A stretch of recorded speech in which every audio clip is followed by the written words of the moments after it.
Well, good morning, magandang umaga, and welcome to today's episode of My PI Dream. Today we have an exciting episode. At least I think it's exciting. It's going to be exciting for me. Let's put it like that. So anyway, we are going to do some upgrades on our sound system in our backyard so we can enjoy music a little better by the swimming pool. We'll get into that in just a moment. I'm expecting a delivery today. I need one more item to complete this project, and I think the delivery driver might be on the way. We'll see. Well, let's go ahead and get today's episode started.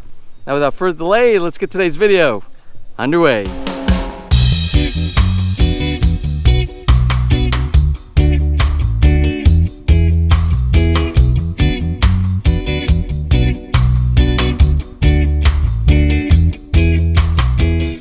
Now, before we get today started, I just want to cover some things that we did here around the backyard and the pool yesterday.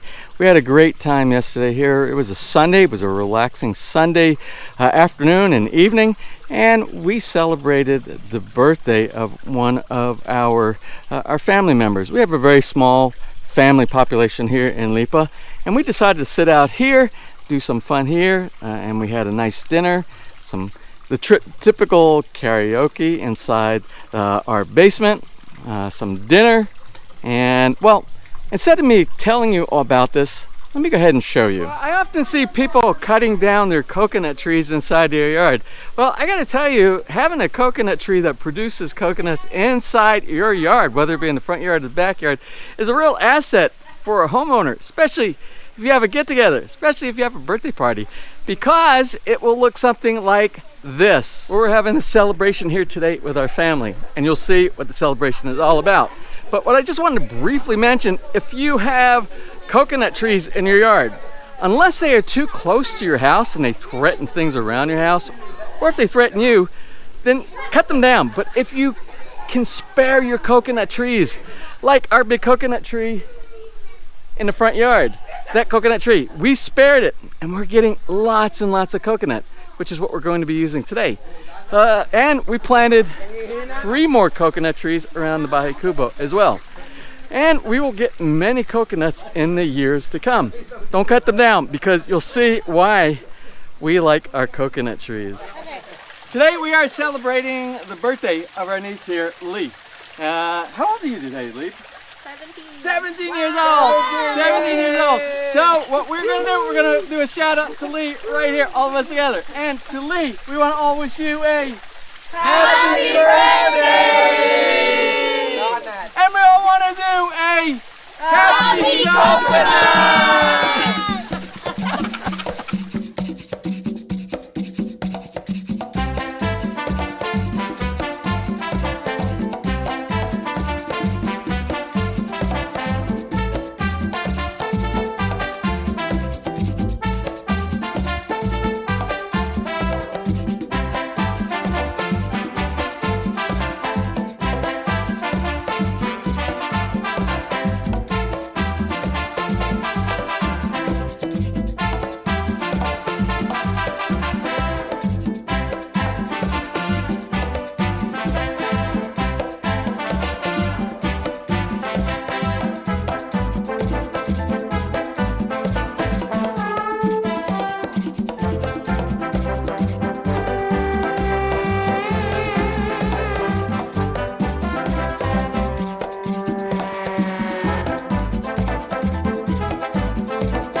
Oh! Almost gone. Quickly. Everybody got pizza? Yep. Yeah. Everybody had. That's for you, James. Ay, salamat. Maraming salamat. Walang anuman. Ay, kasi super laki. Light the candle. Light the candle. Light the candle. Happy birthday to you. Happy birthday to you. Wish. Yay! What's your wish?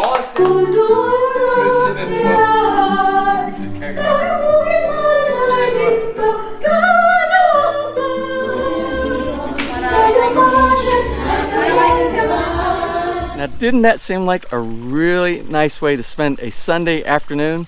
We all had a great time. And one of the things I wanted to emphasize yesterday had to do with the coconuts. If you have coconut trees on your lot, they're a valuable resource for fruit. And we definitely took advantage of our one coconut tree that we have. But in about 10 years, those 3 coconut trees over there will start yielding some fruit on those as well. And we'll have buko for as far as the eye can see, I suspect. Anyway, I'm still waiting on the arrival of our last part. But let's go ahead and talk about the project that we are going to attempt to work on today. Now, if you joined me on my episode that had to do with bringing music to your yard, you can see we have a rock speaker right here. I have a couple of rock speakers. I have one in the front and I have one back here inside the backyard, protected by the Bahay Kubo here. And we use these speakers to provide our backyard with ambience. We play classical music or jazz. It's really nice. It's very nice when you're sitting back here, especially when you're back here relaxing, sitting by the swimming pool. But sometimes they're not quite loud enough to provide the kind of music we want when we're inside the swimming pool. We wanted something that was a little bit closer to proximity to the pool so we could enjoy it inside the pool. But we also don't want to give up our ability to listen to it throughout the backyard. So what I did, I purchased a couple of speakers that are made specifically for outdoor space, and that's these speakers right here. This company, they make special speakers that are made for gardens. You might find these in places like Disney World, Disneyland, resorts, and places that want to have ambient music in the background. So can you imagine listening to music from something like this right here and have maybe some jungle sounds or some waterfalls or something that is very nice and relaxing, maybe the sound of a shower, which we don't have to worry about that around here because we have lots of showers. But these they're buried into the ground. They're down in the ground right here about 10 inches. They can sit on top of the soil or they can be buried. But when these are buried, these will give more of a bass response, a very nice sound. We have one on both sides of the swimming pool. You can see we had one over on that island, and we also have one over here by our pineapple that's growing right here. We have one here as well. Now, I did not share the installation of the speakers because it was relatively simple. It's soldering on some wire connections, or I didn't even solder. I used some barrel connections. They call them butt connections is what they are. We can crimp wire on both sides, and then I covered them with some heat shrink to take direct bearable wire, which I'll talk about in just a moment, and connect it to our speakers. We trenched them in the ground. Direct barrel does not require any type of protection like PVC. Where sometimes when you have like electrical wire, you'll want to protect it so that nobody cuts into your wire. So if you bury it deep enough but you know where all your wire is, it will help you from breaking it later. So let's talk a little bit about the direct bearable wire first. I've already run the wire from our speakers all the way to this point where we're going to make our connection to our amp. And you can see the type of wire that we use. Let's see if you can see the words on here. Okay, so here it is. It says, if you can see, it says direct burial. If we can get direct burial right here. And what's the importance of direct burial? Is this, you can go inside the ground, like I said earlier, without having to worry about putting this inside PVC conduit to protect the internal wires inside there. The type of material that you use for the plastic here will last for years and years and years without any problem, as long as you don't cut through it, say like with a shovel. Now, if you're going to be burying this someplace where you think you might be doing some digging, like for us around the edge of a garden where we always make sure that we trim the grass, then you might want to put it inside some PVC, which is what we did on our yard, right at the interface between the grass and the garden, where our gardener might stick down the shovel. We actually put it inside in PVC there to protect it. But that's the only place that we use PVC for this wire right here. Now, if we were only connecting 2 speakers to an amplifier, it'd be very simple. You just connect up the wires. You have channel 1 and channel 2, left and right channel, and you take your plus and negative, usually a red and black and red and black, and you connect it directly to the amplifier. But we are doing a little bit more of a complex system right here. We want options in the backyard and the front yard of Villa Feliz. So what I am waiting on, I'm waiting on a weatherproof box. We're going to take that weatherproof box, and I've already purchased a speaker selector. These little buttons where you can select where the output of your sound goes to. And you can have multiple sets of speakers if you wanted to locate them in different places in your environment, your backyard, front yard environment, around your house, to give you that sound that you want. And some of them have protection circuits inside built in so that you can protect your amplifier. And I'll talk about that a little bit in just a moment as well. So we're waiting on the waterproof enclosure. I have the speakers in the ground. I have the wire run. I have the speaker selector box, and I'll show you that also in just a moment. So I'm not going to show anything until I receive my shipment. That's what we're waiting on.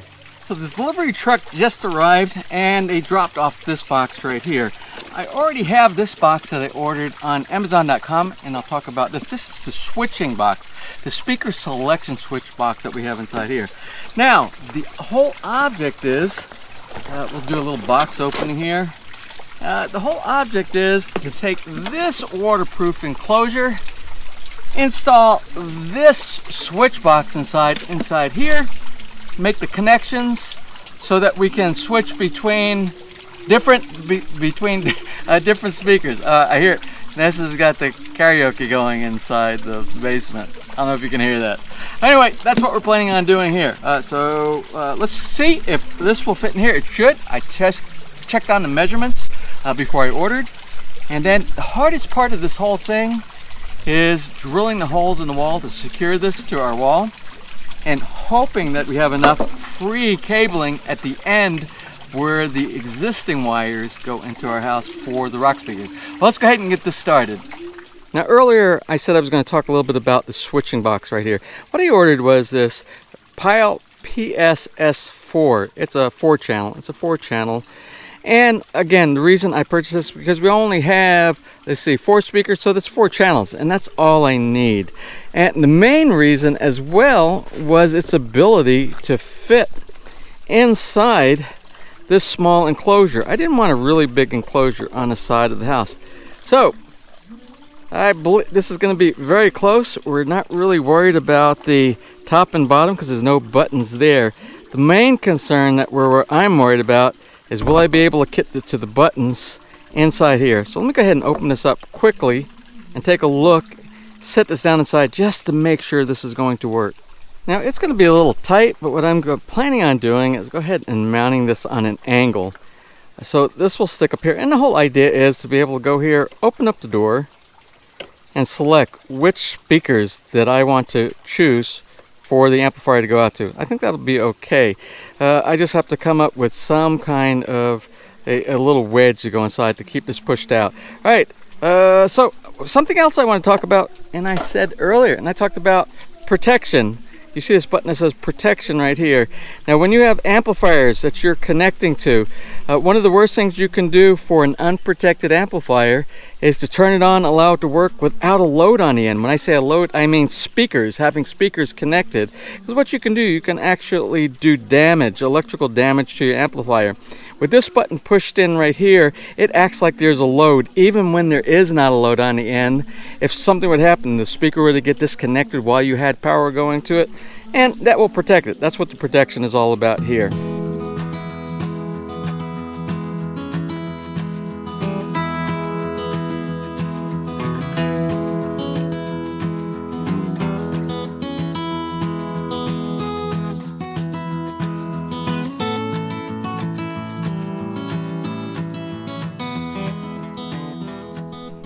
Alright, now with our waterproof enclosure mounted to the wall, and I have all the wires here, I made some holes inside here underneath the bottom. It's like a drip protection in case any water goes. You never want to drill on the top or on the sides. If you do it on the sides and you do small wires, make sure that you either put some silicone so it prevents any water from going in, or you do it at an angle also going inside. Well, anyway, I have the holes inside. What I'm going to do, I'm going to prep all the wires, and then we'll make the connection to the speaker switch box, and then we'll do a test.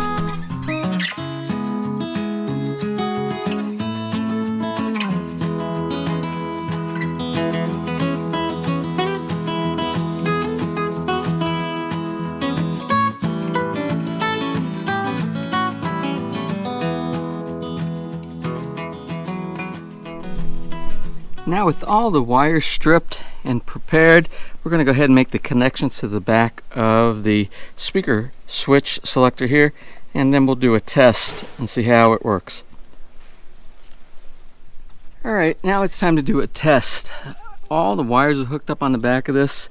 You can see we can close and we can lock this box, and if we need to secure it, we can also secure it. So right now I have it set up on B. A are the speakers for the swimming pool, B are the speakers for the yard. Let's go ahead and get it turned on and see if it's working properly. Alright, so I just finished testing everything. What I'm going to do, I'm going to go ahead and close everything right here. I just have to clean up. I got all these pieces that I cut off of the wire. I need to just bury this, make it look clean, pick up all my tools that are all laying around all over the place right here. But I got to tell you, I have to tell you something. I am so impressed by these speakers. Now when I did the old speakers on one set, one channel, and then I did the other set on the other channel, both sounded great. But I gotta tell you, I put all four of them on at the same time. The whole yard comes alive. And because of the position of it here on both sides of the swimming pool, when you get inside the swimming pool, it is incredible. And I will tell you something that I am extremely happy with. The bass response. The bass response from these new speakers that are in the ground. And what they said, by putting it in the ground, it will cause a sound effect that kind of travels through the ground. I think it helps with the bass response as well. It's incredible. I can't wait to get inside the pool and listen to some music. Well, the reason I don't have the music on now is showing it for you because, you know, there's copyright things. I was just listening to Hotel California by the Eagles, and it's phenomenal. That's the new one, the Hell Freezes Over tour. And I gotta tell you, amazing. I'm still trying to catch my breath. All right, I'm going to close for today. I'll share a couple of things about what I did today in the conclusion of today's episode. And one little thing I'd like to talk about before I close today's episode. Ness is in the house. She's making some coffee. She has some, I think, some mousse cake or some mousse pie that she's going to bring out here. We're going to sit here and relax by the swimming pool and listen to some music. Now again, I don't have the music playing in the background right now because it's all copyrighted and we don't want any copyright strikes on our channel. What I wanted to discuss with you right now has to do with if you are doing a project just like what we did today. It has to do with electronics, it has to do with wire, it has to do with bearing, it has to do with all these kind of things. Now, something to take in consideration is wire thickness. Remember, wire comes in gauges. It comes in gauges like 18, 16, 14, 12, and 10. Normally what you would use when you are doing speaker wire, whether inside your house or inside your yard, is normally a 14 or a 16 gauge wire.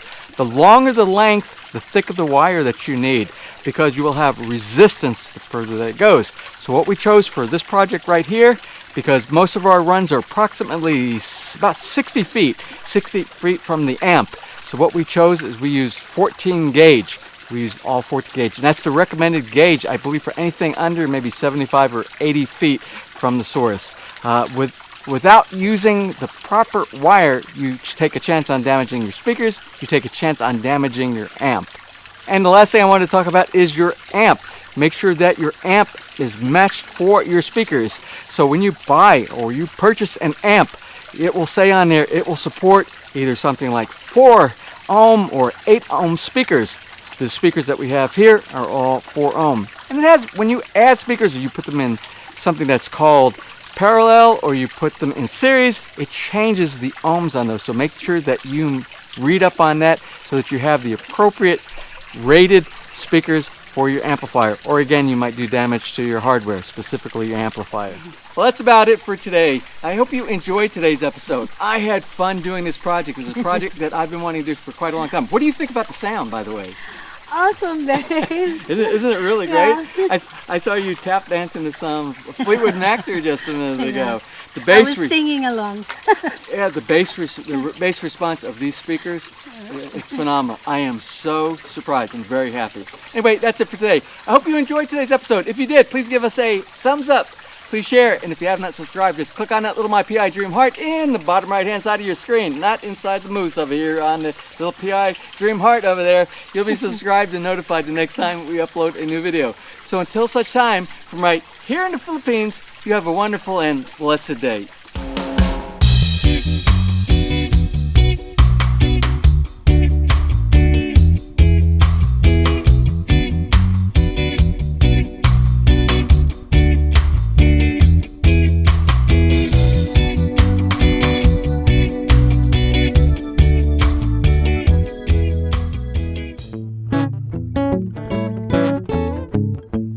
If you enjoyed today's episode and you would like to see more just like these, just click on one of the helpful links over to your right and you might be able to pick up on some good information on DIY projects, how to, or if you are interested in moving to the Philippines and building, you'll find answers there as well.